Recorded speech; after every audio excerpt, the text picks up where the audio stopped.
أعوذ بالله من الشيطان الرجيم. بسم الله الرحمن الرحيم. الحمد لله رب العالمين الرحمن الرحيم مالك يوم الدين إياك نعبد وإياك نستعين. اهدنا الصراط المستقيم صراط الذين أنعمت عليهم غير المغضوب عليهم ولا الضالين.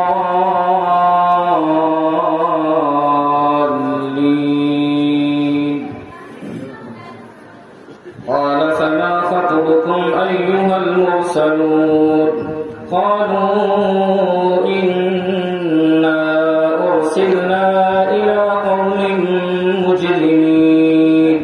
لنرسل عليهم حجارة من طين مسومة عند ربك للمسرفين. فأخرجنا من كان فيها من المؤمنين فما وجدنا فيها غير بيت من المسلمين وتركنا فيها آية للذين يخافون العذاب الأليم. وفي موسى إذ أرسلناه إلى فرعون بسلطان مبين فتولى بركنه وقال ساحر أو مجنون. فأخذناه وجنوده فنبذناهم في اليم وهو مليم. وفي عاد إذ أرسلنا عليهم الريح العقيم ما تذر من شيء أتت عليه إلا جعلته كالرميم. وفي ثمود إذ قيل لهم تمتعوا حتى حين فعتوا عن أمر ربهم فأخذتهم الصاعقة وهم ينظرون فما استطاعوا من قيام وما كانوا منتصرين. وقوم نوح من قبل إنهم كانوا قوما فاسقين. والسماء بنيناها بأيد وإنا لموسعون. والأرض فرشناها فنعم الماهدون. ومن كل شيء خلقنا زوجين لعلكم تذكرون. ففروا إلى الله إني لكم منه نذير مبين. ولا تجعلوا مع الله إلها آخر إني لكم منه نذير مبين. كذلك ما أتى الذين من قبلهم من رسول إلا قالوا ساحر أو مجنون أتواصوا به بل هم قوم طاغون. فتول عنهم فما أنت بملوم وذكر فإن الذكرى تنفع المؤمنين. وما خلقت الجن والإنس إلا ليعبدون ما أريد منهم من رزق وما أريد أن يطعمون. إن الله هو الرزاق ذو القوة المتين. فإن للذين ظلموا ذنوبا مثل ذنوب أصحابهم فلا يستعجلون. فويل للذين كفروا من يومهم الذي يوعدون. بسم الله الرحمن الرحيم. والطور وكتاب مسطور في رق منشور والبيت المعمور والسقف المرفوع والبحر المسجور. إن عذاب ربك لواقع ما له من دافع. يوم تمور السماء مورا وتسير الجبال سيرا. فويل يومئذ للمكذبين الذين هم في خوض يلعبون. يوم يدعون يحشرون إلى نار جهنم دعا هذه النار التي كنتم بها تكذبون أفسحر هذا أم أنتم لا تبصرون اصلوها فاصبروا أو لا تصبروا سواء عليكم إنما تجزون ما كنتم تعملون إن المتقين في جنات ونعيم فاكهين بما آتاهم ربهم ووقاهم ربهم عذاب الجحيم كلوا واشربوا هنيئا بما كنتم تعملون متكئين على سرر مصفوفة وزوجناهم بحور عين والذين آمنوا واتبعتهم ذريتهم بإيمان ألحقنا بهم ذريتهم وما ألتناهم من عملهم من شيء كل امرئ بما كسب رهين وأمددناهم بفاكهة ولحم مما يشتهون يتنازعون فيها كأسا لا لغو فيها ولا تأثيم ويطوف عليهم غلمان لهم كأنهم لؤلؤ مكنون وأقبل بعضهم على بعض يتساءلون قالوا إنا كنا قبل في أهلنا مشفقين فمن الله علينا ووقانا عذاب السموم إنا كنا من قبل ندعوه إنه هو البر الرحيم فذكر فما أنت بنعمة ربك بكاهن ولا مجنون أم يقولون شاعر نتربص به ريب المنون قل تربصوا فإني معكم من المتربصين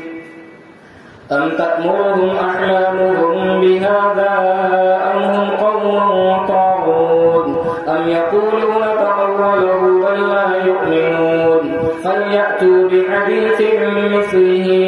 إن كانوا صادقين أم خلقوا من غير شيء أم هم الخالقون أم خلقوا السماوات والأرض بل لا يوقنون أم عندهم خزائن ربك أم هم المسيطرون أم لهم سلم يستمعون فيه فليأت مستمعهم بسلطان مبين أم له البنات ولكم البنون أم تسألهم أجرا فهم من مغرم مثقلون أم عندهم الغيب فهم يكتبون أم يريدون كيدا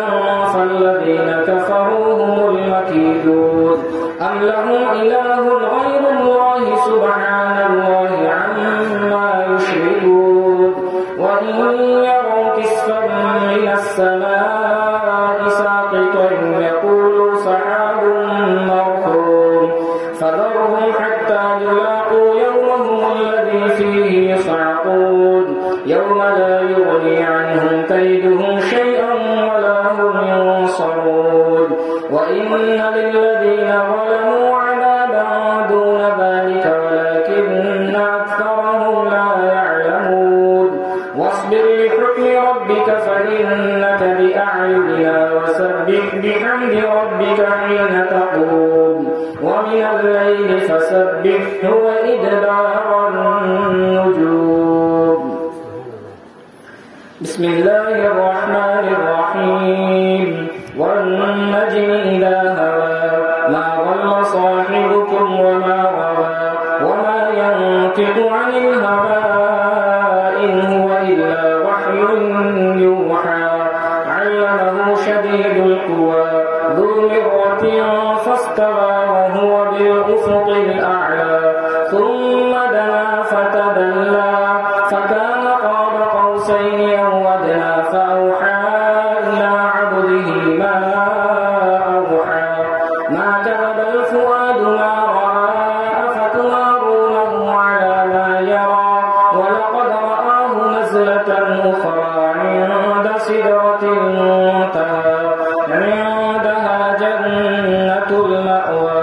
إذ يغشى السدرة ما يغشى ما زاغ البصر وما طغى لقد رأى من آيات ربه الكبرى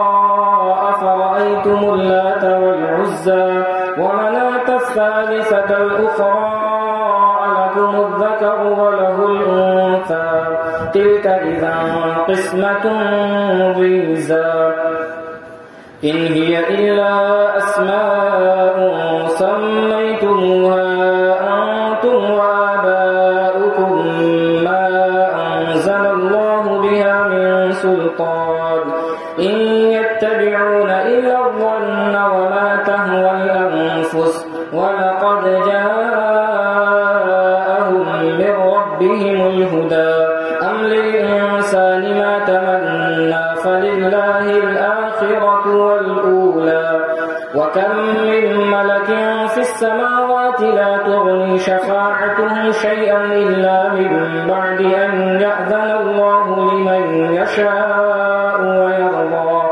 إن الذين لا يؤمنون بالآخرة ليسمون الملائكة تسمية الأنثى وما لهم به من علم إن يتبعون إلا الظن وإن الظن لا يغني من الحق شيئا فأعرض عمن تولى عن ذكرنا ولم يرد إلا الحياة الدنيا ذلك مبلغهم من العلم إن ربك هو أعلم بمن ضل عن سبيله وهو أعلم بمن اهتدى ولله ما في السماوات وما في الأرض ليجزي الذين أساءوا بما عملوا ويجزي الذين أحسنوا بالحسنى الذين يجتنبون كبائر الإثم والفواحش إلا اللمم إن ربك واسع المغفرة هو أعلم بكم إذ أنشأكم من الأرض وإذ أنتم أجنة في بطون أمهاتكم فلا تزكوا أنفسكم هو أعلم بمن اتقى أفرأيت الذي تولى وأعطى قليلا وأكدى أعنده علم الغيب فهو يرى أم لم ينبأ بما في صحف موسى وإبراهيم الذي وفى ألا تزر وازرة وزر أخرى وأن ليس للإنسان إلا ما سعى وأن سعيه سوف يرى ثم يجزاه الجزاء الأوفى وأن إلى ربك المنتهى وأنه هو أضحك وأبكى وأنه هو أمات وأحيا وأنه خلق الزوجين الذكر والأنثى من نطفة إذا تمنى وأن عليه النشأة الأخرى وأنه هو أغنى وأقنى وأنه هو رب الشعرى وأنه أهلك عادا الأولى وثمود فما أبقى وقوم نوح من قبل إنهم كانوا هم أظلم وأطغى والمؤتفكة أهوى فغشاها ما غشى فبأي آلاء ربك تتمارى هذا نذير من النذر الأولى أزفت الآزفة ليس لها من دون الله كاشفة أفمن هذا الحديث تعجبون وتضحكون ولا تبكون وأنتم سامدون بسم الله الرحمن الرحيم اقتربت الساعة وانشق القمر وإن يروا آية يعرضوا ويقولوا سحر مستمر وكذبوا واتبعوا أهواءهم وكل أمر مستقر ولقد جاءهم من الأنباء ما فيه مزدجر حكمة بالغة فما تغني النذر فتول عنهم يوم يدعو الداعي إلى شيء نكر فتول عنهم يوم يدعو الداعي إلى شيء نكر خش عن أبصارهم يخرجون من الأجداث كأنهم جراد منتشر مهطعين إلى الداعي يقول الكافرون هذا يوم عسر كذبت قبلهم قوم نوح فكذبوا عبدنا وقالوا مجنون وازدجر فدعا ربه أني مغلوب فانتصر ففتحنا أبواب السماء بماء منهمر وفجرنا الأرض عيونا فالتقى الماء على أمر قد قدر وحملناه على ذات ألواح ودسر تجري بأعيننا جزاء لمن كان كفر ولقد تركناها آية فهل من مدكر فكيف كان عذابي ونذر ولقد يسرنا القرآن للذكر فهل من مدكر كذبت عاد فكيف كان عذابي ونذر إنا أرسلنا عليهم ريحا صرصرا في يوم نحس مستمر تنزع الناس كأنهم أعجاز نخل منقعر فكيف كان عذابي ونذر ولقد يسرنا القرآن للذكر فهل من مدكر كذبت ثمود بالنذر فقالوا أبشرا منا واحدا نتبعه إنا إذا لفي ضلال وسعر ألقي الذكر عليه من بيننا بل هو كذاب أشر سيعلمون غدا من الكذاب الأشر إنا مرسل الناقة فتنة لهم فارتقبهم واصطبر ونبئهم أن الماء قسمة بينهم كل شرب محتضر فنادوا صاحبهم فتعاطى فعقر فكيف كان عذابي ونذر إنا أرسلنا عليهم صيحة واحدة فكانوا كهشيم المحتضر ولقد يسرنا القرآن للذكر فهل من مدكر كذبت قوم لوط بالنذر إنا أرسلنا عليهم حاصبا إلا آل لوط نجيناهم بسحر نعمة من عندنا كذلك نجزي من شكر ولقد أنذرهم بطشتنا فتماروا بالنذر ولقد راودوه عن ضيفه فطمسنا أعينهم فذوقوا عذابي ونذر ولقد صبحهم بكرة عذاب مستقر فذوقوا عذابي ونذر ولقد يسرنا القرآن للذكر فهل من مدكر ولقد جاء آل فرعون النذر كذبوا بآياتنا كلها فأخذناهم أخذ عزيز مقتدر أكفاركم خير من أولئكم أم لكم براءة في الزبر أم يقولون نحن جميع منتصر سيهزم الجمع ويولون الدبر بل الساعة موعدهم والساعة أدهى وأمر إن المجرمين في ضلال وسعر يوم يسحبون في النار على وجوههم ذوقوا مس سقر إنا كل شيء خلقناه بقدر وما أمرنا إلا واحدة كلمح بالبصر ولقد أهلكنا أشياعكم فهل من مدكر وكل شيء فعلوه في الزبر وكل صغير وكبير مستقر إن المتقين في جنات ونهر في مقعد صدق عند مليك مقتدر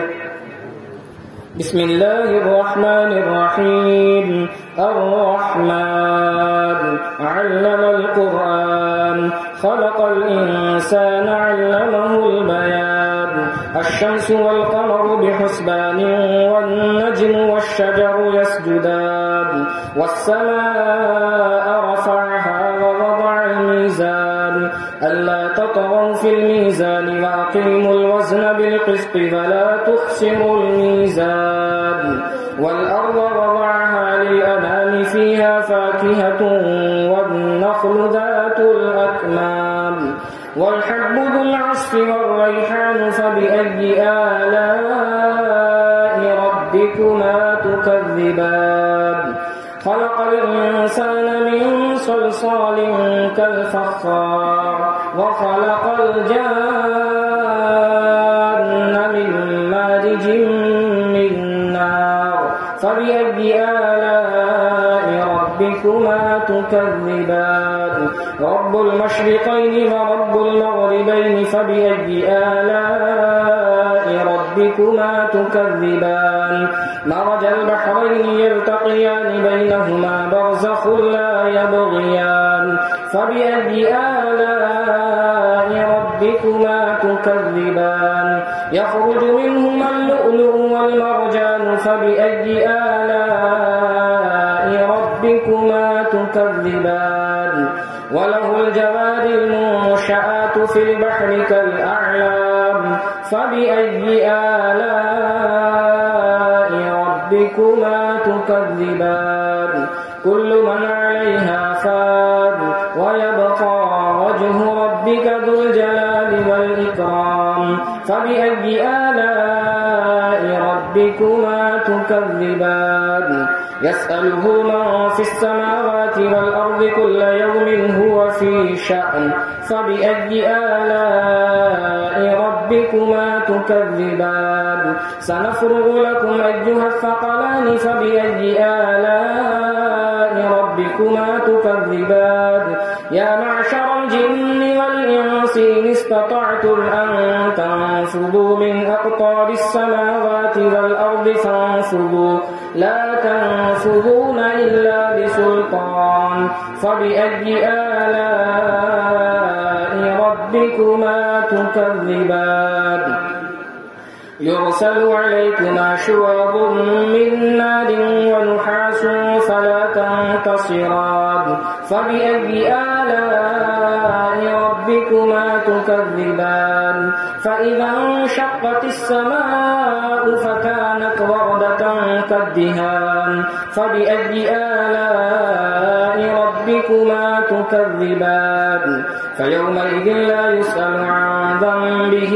إنس ولا جان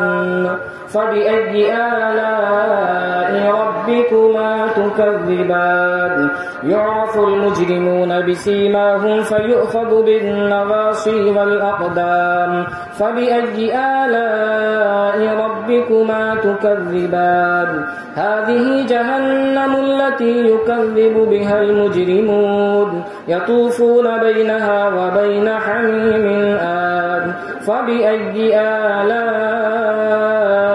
ربكما تكذبان ولمن خاف مقام ربه جنتان فبأي آلاء ربكما تكذبان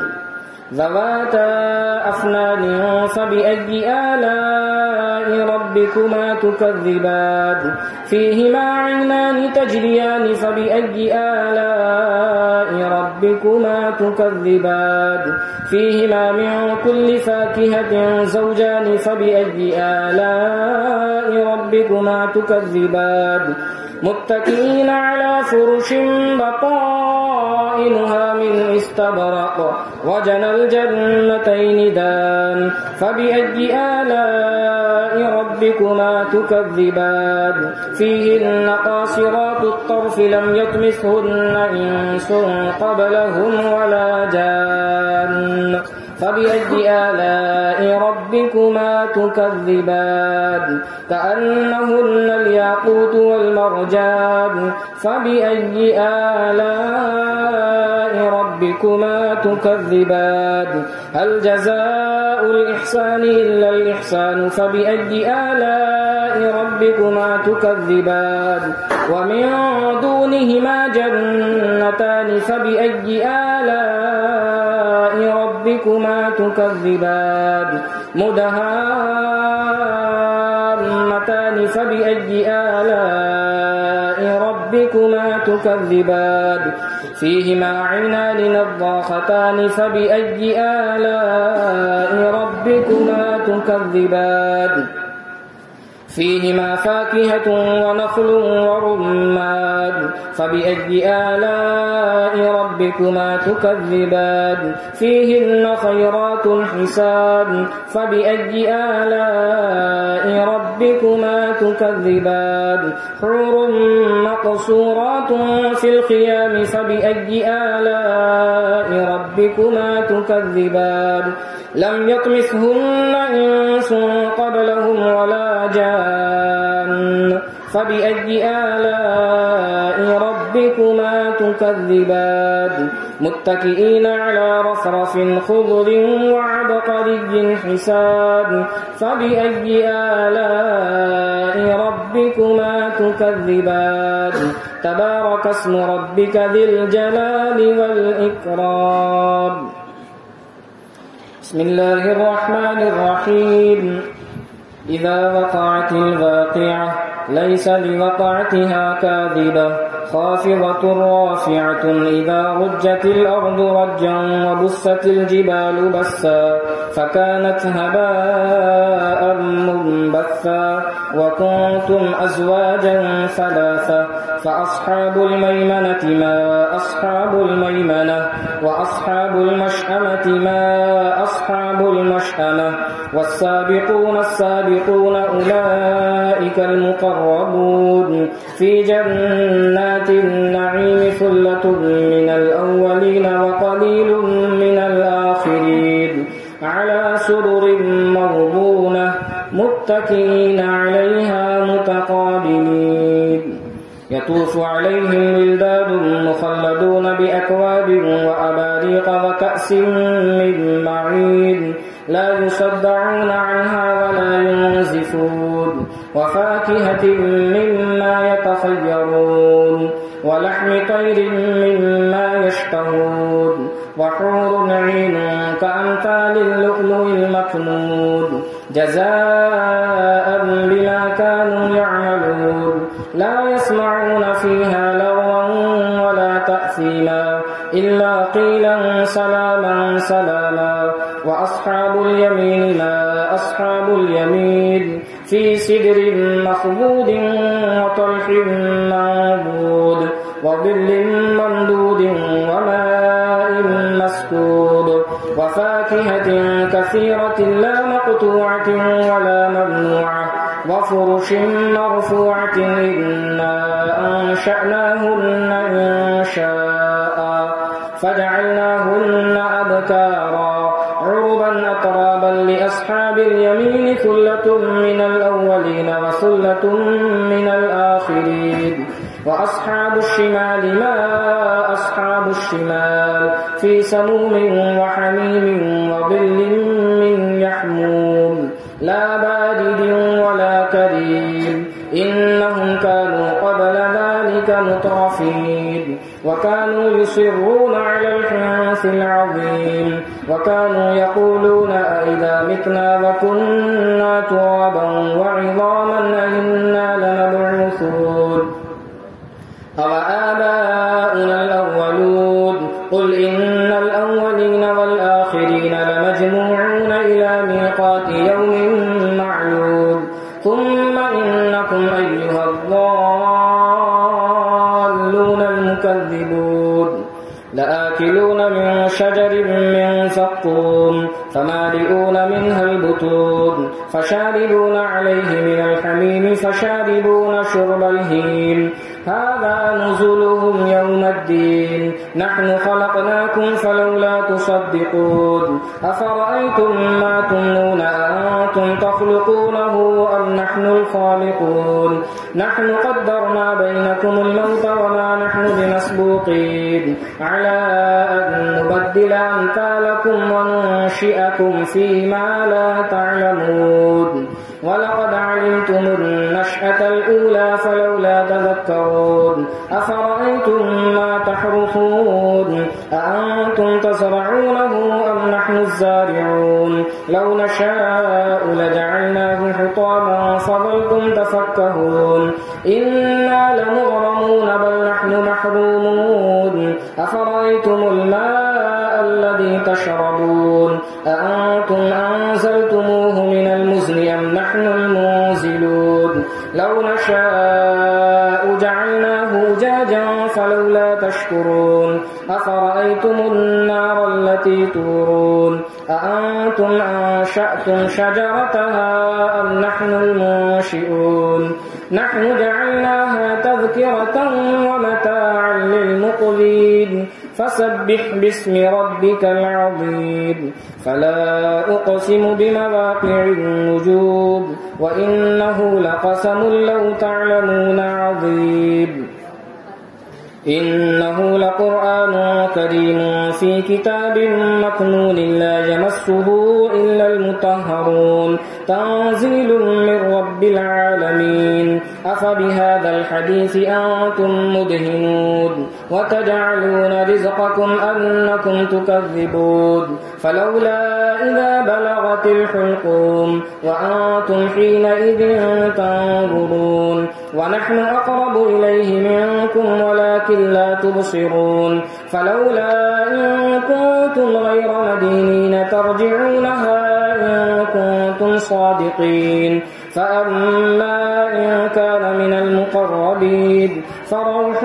وريحان وجنة نعيم وأما إن كان من أصحاب اليمين فسلام لك من أصحاب اليمين وأما إن كان من المكذبين الضالين فنزل من حميم وتصلية جحيم إن هذا لهو حق اليقين فسبح باسم ربك العظيم